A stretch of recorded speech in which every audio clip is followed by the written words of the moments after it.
The 25th of June 2026 इस परमात्मा वाणी का संपूर्ण मंथन। ओम नमः शिवाय।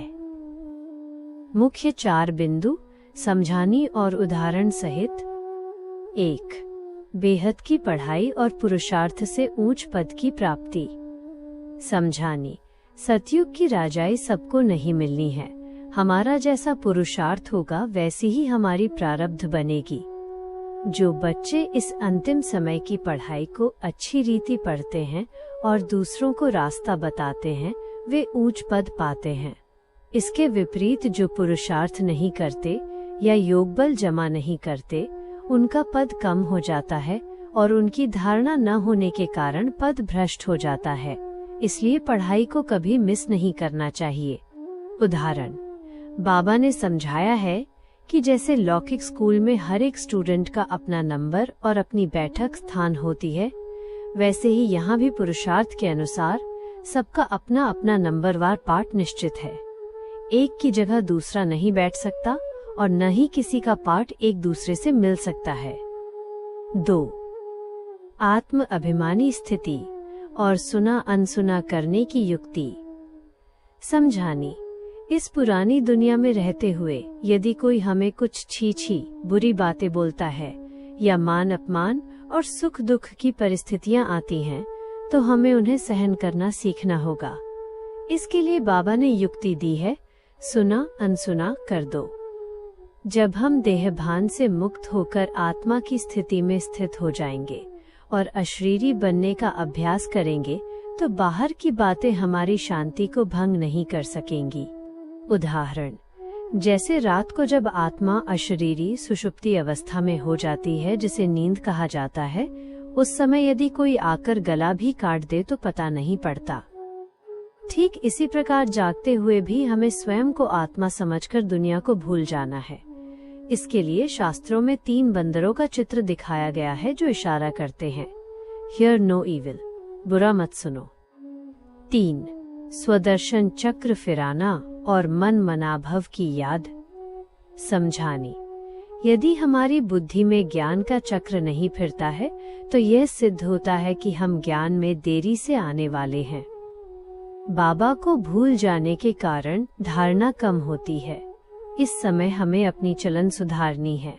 इसके लिए बाबा ने एक विशेष महामंत्र दिया है, पर चिंतन पतन की जड़ है और उत्तम चिंतन उन्नति की सीढ़ी है। हमें पर चिंतन छोड़कर केवल बाप की याद और उत्तम चिंतन में रहना है। उदाहरण।